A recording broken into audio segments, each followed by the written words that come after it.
Eis o limiar do abismo, onde a esperança se esvai como areia entre os dedos. À frente, o insondável tapete rubro do Mar Vermelho, barreira intransponível. Às costas, o eco aterrador da vingança de Faraó, o clangor dos carros de guerra, a poeira erguida pelos cascos de uma fúria implacável. Para os filhos de Israel, recém-libertos das correntes do Egito, a doce melodia da liberdade transformava-se num lamento fúnebre. Encurralados, sentenciados, o deserto prometia ser seu túmulo, o mar sua mortalha. Era este o fim da jornada? Ou seria este o palco desolador, onde o Eterno desvelaria o seu poder, para além de toda compreensão humana? O silêncio opressor era quebrado apenas pelo choro dos desesperados e o sussurro do vento, prenunciando ou a aniquilação ou o mais estupendo dos milagres. A memória da escravidão ainda marcava suas peles, o gosto amargo de séculos de servidão persistia em suas bocas. Mas a promessa de uma terra onde jorrava leite e mel, sussurrada por Deus a Moisés, acendera uma chama em seus corações. Agora, essa chama vacilava sob a sombra da aniquilação iminente. O povo, fitando a vastidão aquática e o exército que se aproximava, ergueu um clamor de angústia contra Moisés. Não havia sepulcros no Egito, para nos tirares de lá, para que morramos neste deserto? Por que nos fizeste isto, fazendo-nos sair do Egito? Não é esta a palavra que te falamos no Egito, dizendo, deixa-nos que sirvamos aos egípcios? Pois que melhor nos fora servir aos egípcios do que morrermos no deserto. O medo, veneno insidioso, corroía a fé recém-descoberta, transformando a gratidão em amargura, a esperança em desespero lancinante. Cada instante era um passo a mais na direção da morte certa, e o coração de Israel fraquejava. Mas Moisés, homem de Deus, portador da vara que desafiara impérios, não se deixou tragar pelo pânico coletivo. Seu semblante, embora carregado pela gravidade do momento, refletia uma confiança que transcendia o visível. Ele se voltou para o povo, e sua voz firme como rocha ecoou sobre o tumulto. Não temais, estai quietos e vede o livramento do Senhor, que hoje vos fará, porque aos egípcios que hoje vistes, nunca mais os tornareis a ver. O Senhor pelejará por vós, e vós vos calareis. Palavras de um poder incompreensível para corações tomados pelo terror, mas sementes de uma intervenção divina que já estava em movimento. Moisés clamou ao Eterno, não com palavras de dúvida, mas com a urgência de quem conhece a fidelidade do seu Deus. E a resposta veio, não em sussurros, mas em diretivas claras e poderosas. Por que clamas a mim? Dize aos filhos de Israel que marchem. Marchar. Para onde?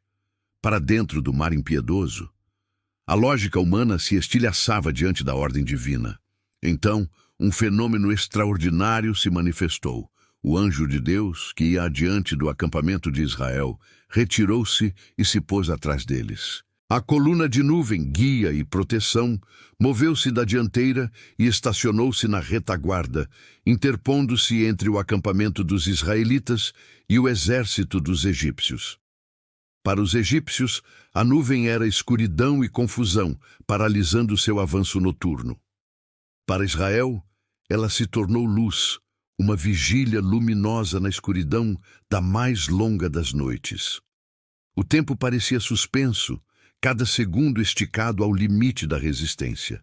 Enquanto o inimigo era contido pelas trevas sobrenaturais, Moisés, obedecendo à voz do Altíssimo, estendeu sua mão sobre o mar. E o Senhor fez retirar o mar por um forte vento oriental que soprou toda aquela noite.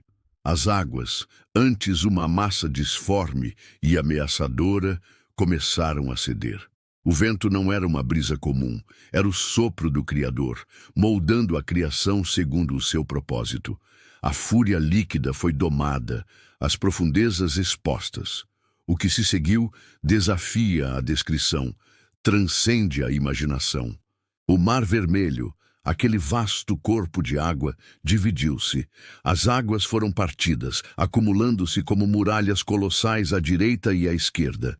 Entre elas, um caminho seco emergiu, onde antes havia apenas o abismo marinho. O leito do mar, úmido e misterioso, tornou-se terra firme sob os pés dos escolhidos. Era um corredor de salvação, flanqueado por paredes de água suspensas por um poder invisível, mas palpável.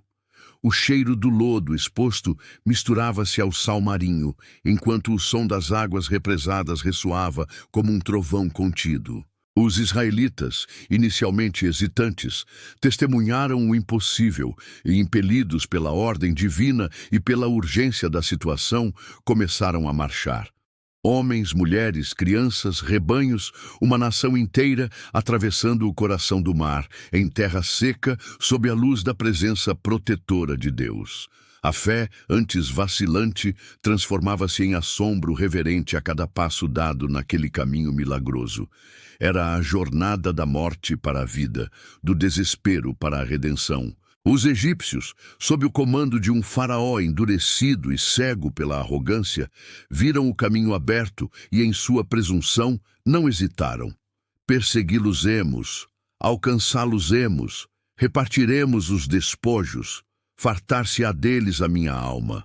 Arrancarei a minha espada, a minha mão os destruirá. Assim pensavam, não reconhecendo o dedo de Deus, mas apenas uma anomalia da natureza que poderiam explorar. Adentraram o mesmo corredor entre as águas, seus carros de guerra e cavalaria impetuosa, buscando a presa que lhes escapara. Mas o terreno, firme para os pés dos hebreus, tornou-se traiçoeiro para as rodas dos carros egípcios. Deus embaraçou-lhes o caminho, e a perseguição tornou-se lenta e difícil. A dúvida começou a infiltrar-se nas fileiras egípcias. Fujamos da face de Israel, porque o Senhor peleja por eles contra os egípcios. Tarde demais. Ao amanhecer, quando o último dos israelitas alcançou a segurança da outra margem, a ordem divina soou novamente para Moisés. Estende a tua mão sobre o mar, para que as águas tornem sobre os egípcios, sobre os seus carros e sobre os seus cavaleiros. Moisés obedeceu. E o mar, antes submisso ao comando divino que o dividira, agora retornava com fúria incontida ao seu leito natural. As muralhas líquidas desabaram. As águas encontraram-se com um estrondo cataclísmico, engolindo tudo em seu caminho. Carros, cavalos, príncipes, guerreiros, a elite do exército de Faraó foi tragada pela vastidão aquática. Nenhum só deles sobreviveu. O poder que salvara Israel tornou-se o juízo implacável para seus opressores. As ondas, que foram refúgio para uns, foram sepultura para outros. Naquela manhã, à beira-mar, Israel viu os cadáveres dos egípcios arrojados à praia. O temor do Senhor apoderou-se do povo. Viram a grande obra que o Senhor operara contra os egípcios. E o povo temeu ao Senhor, e creram no Senhor e em Moisés, seu servo.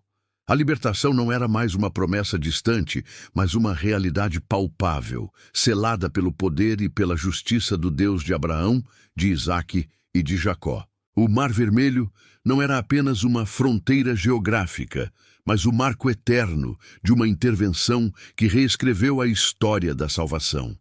Este evento ecoa através dos séculos, não como uma mera fábula antiga, mas como um testamento vibrante da soberania de um Deus que intervém, que liberta e que julga. Quantas vezes nos encontramos encurralados, com nossos próprios mares vermelhos à frente e exércitos de problemas nos perseguindo? O desespero bate à porta. A lógica humana grita que não há saída. Mas a história de Êxodo 14 nos conclama a olhar para além do visível, a invocar a fé que move montanhas e divide oceanos. A mesma mão que abriu caminho para Israel pode abrir os seus caminhos. O mesmo poder que destruiu a opressão egípcia pode quebrar as cadeias que te prendem. Não permita que o medo sufoque a sua esperança. Lembre-se da travessia. Qual é o mar que Deus precisa dividir em sua vida hoje? Clame por essa intervenção. Confie na sua fidelidade e esteja pronto para marchar rumo à sua libertação.